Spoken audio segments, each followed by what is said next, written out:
Veltara Station was not a quiet place. It never was. The station floated in neutral space above a slow-spinning gas giant, and it had been built over many decades by many different hands. Human hands, alien hands, and a few kinds of limbs that did not fit neatly into either category. The walls hummed. The corridors smelled like something sweet and something burnt at the same time. And the crowd that moved through the wide central hall on that evening was made up of creatures from at least 30 different worlds. Colonel Nathan Cole walked through the middle of all of it like a man who had learned a long time ago that the best way to deal with chaos was to slow down, not speed up. He was not tall in a dramatic way, and he was not loud. He had short brown hair going gray at the sides, a jaw that looked like it had stopped a few things over the years, and dark eyes that watched rooms before he entered them. He had served 22 years in the Earth Defense Corps, retired at 41, and spent the 3 years since moving from one diplomatic assignment to the next. He was good at his job. He was patient. He did not get rattled. He was also holding 2 small hands, one on each side. On his left was Lily, age 9, wearing a blue jacket 2 sizes too big for her because she liked the extra pockets. She had her mother's cheekbones and her father's habit of watching everything without saying much. On his right was Grace, age 7, who had a drawing notebook pressed under her arm and kept stopping to look at alien faces with the calm curiosity of someone taking notes. Their mother, Clara, had died 2 years ago. A fast illness, the doctors said, as if the speed of it made it better somehow. Nathan had not found a way to explain to himself how to be both a father and a diplomat after that, so he had simply brought the girls with him. His sister said it was reckless. His commanding officer had said something similar. Nathan had listened to both of them and then booked 3 seats on the next transport. The reception that evening was hosted by the Vorkai Consortium. The Vorkai were a tall species, thin and silver-skinned, with flat faces and very large eyes that gave them a look of permanent surprise.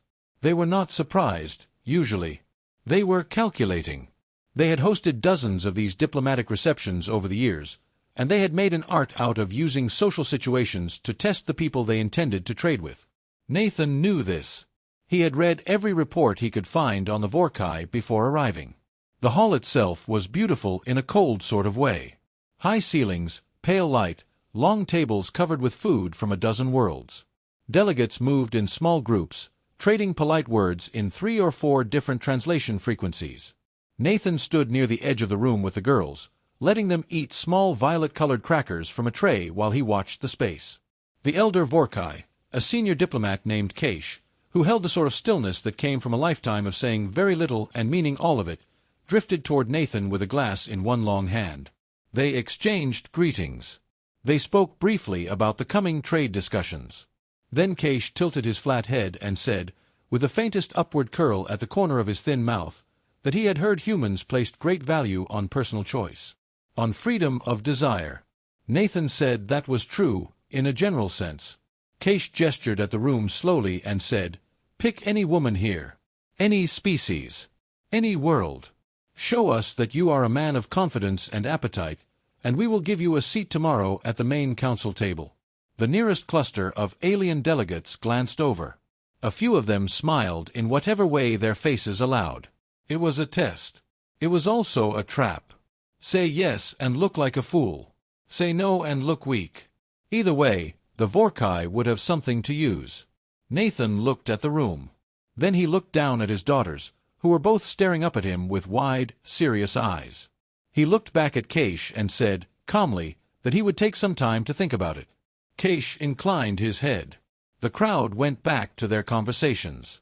Nathan reached down and straightened the collar of Grace's notebook before it fell, and he said nothing else.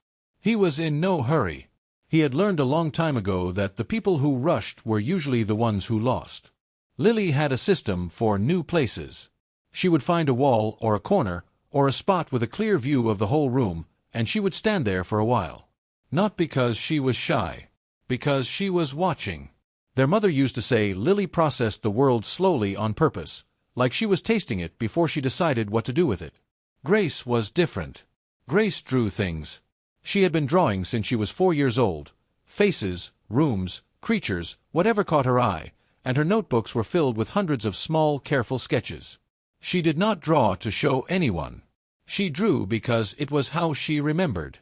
The two of them had found a spot near the far end of the food tables, a little out of the main flow of the crowd, and they had been there for almost 40 minutes while their father stood with various delegates and exchanged the kind of careful, polite words that he was very good at. The girls were not bored. They were doing what they always did, watching, drawing, existing quietly in a loud place. Grace stopped drawing first. She did not stop because she heard something or because someone called her name. She stopped because something at the edge of her vision did not match the rest of the room, and her brain, which was 7 years old and very sharp, noticed the difference before she could have explained why.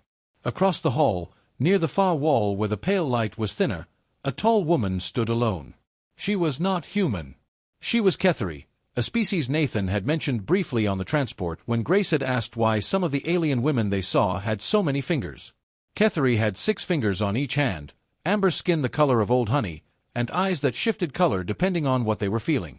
They were a quiet people, known for their work in cultural preservation, not diplomacy. This woman was wearing formal clothes in deep green, and she was standing with her hands folded in front of her, watching the reception with a very still face. She was doing what Lily did in new places, watching. But her eyes, Grace noticed, were the color of pale gray.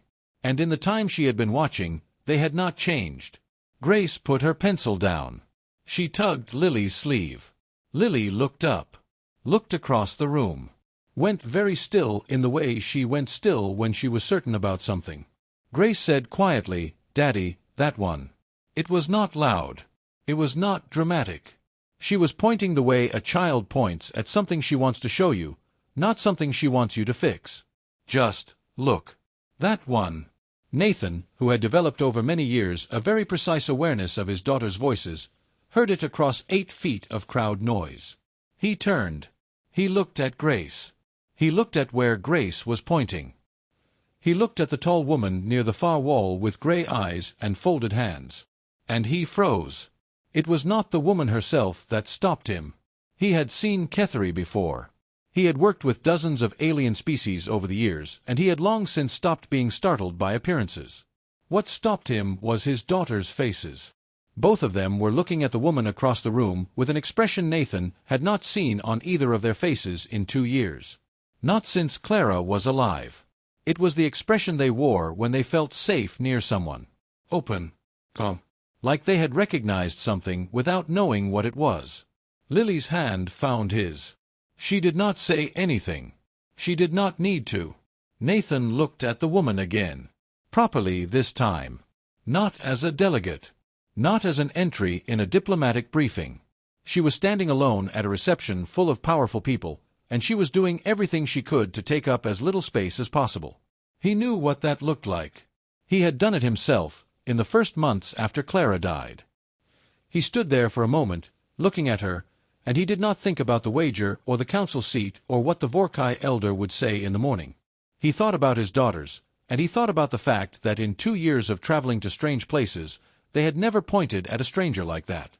Then he picked up Grace's notebook from the table, tucked it under his arm, and said quietly, "Come on then."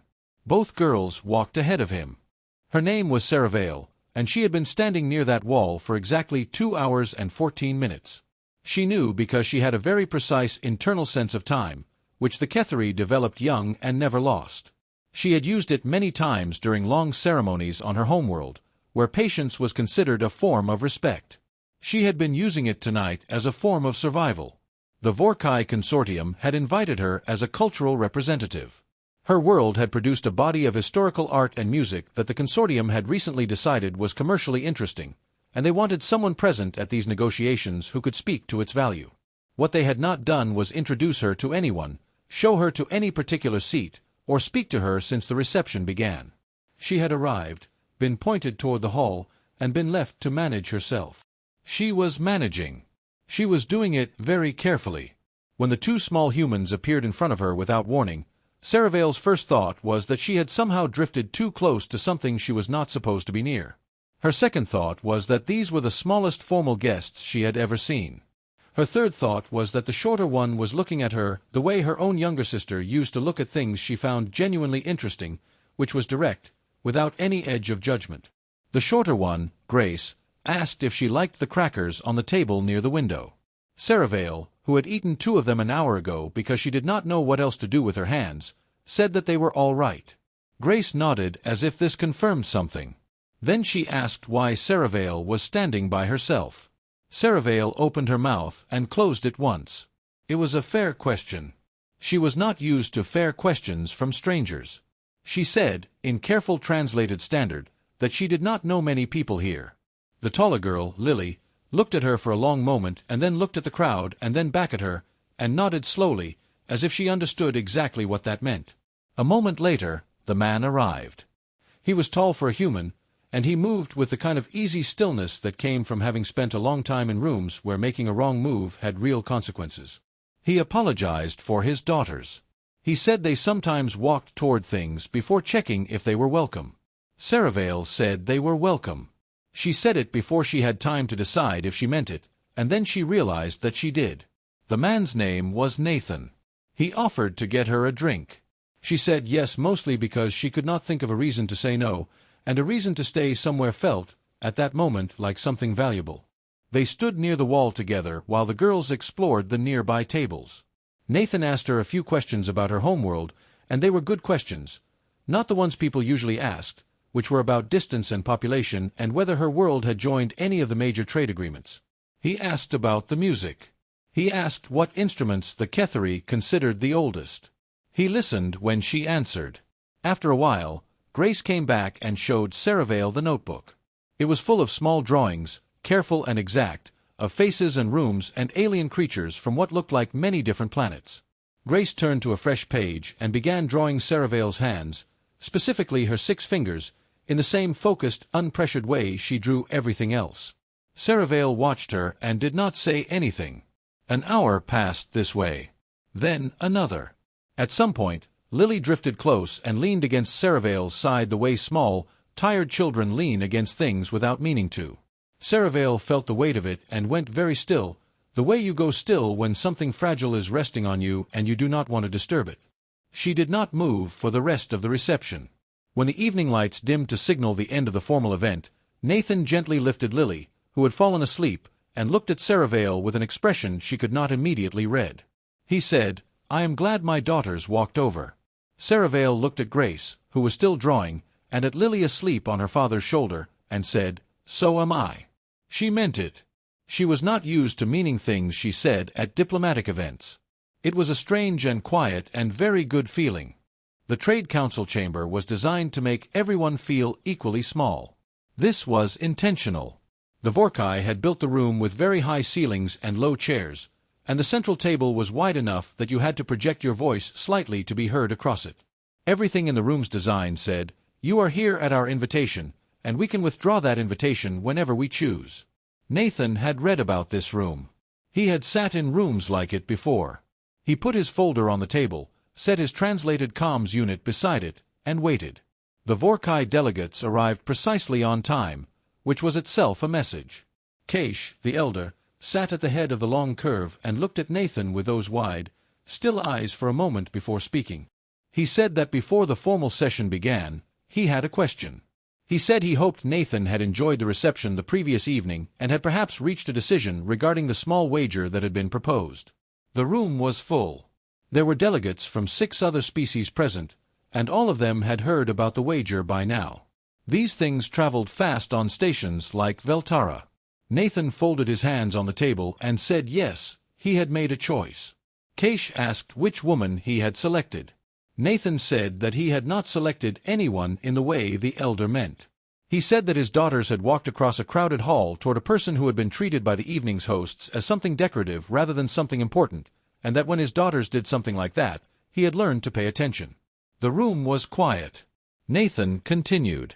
He said that instead of spending the night thinking about the wager, he had spent it drafting something else. He opened his folder and placed 3 copies of a document on the table, one in standard, one in Vorkai script, and one in Ketheri written form, which he had obtained from a translation archive at some cost to his personal communications budget. It was a formal framework, not just a trade arrangement.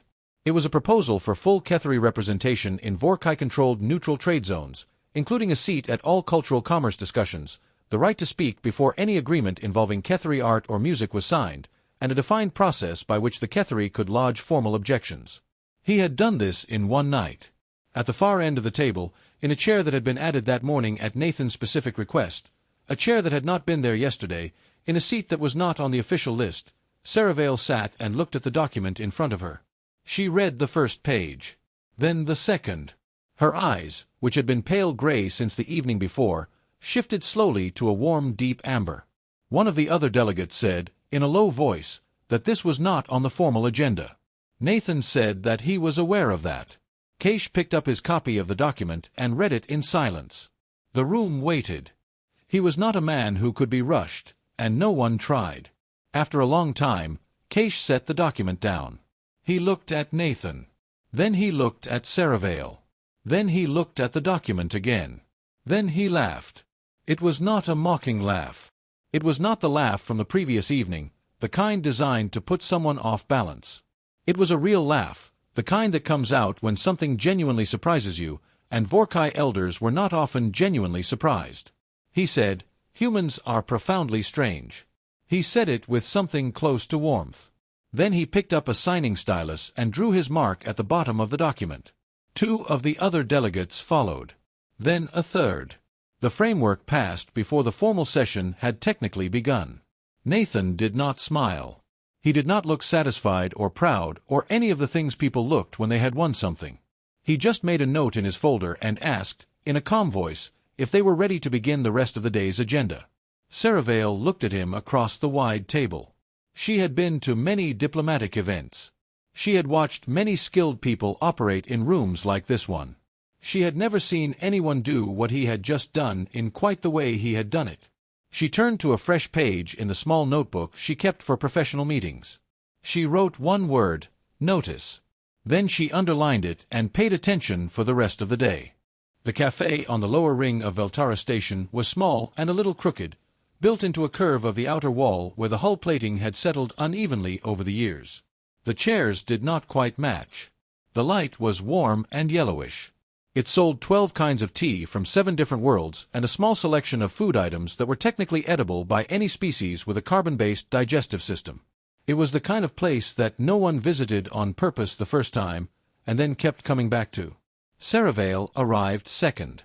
Nathan and the girls were already there, Grace at the window with the notebook open, Lily with her feet up on her chair and her jacket pulled close around her. Nathan had a cup of something dark in front of him and looked, for the first time since Saravale had met him, like someone who had slept. She sat down. A small serving unit placed a cup of pale tea near her elbow. Grace, without looking up from her drawing, said good morning in Ketheri.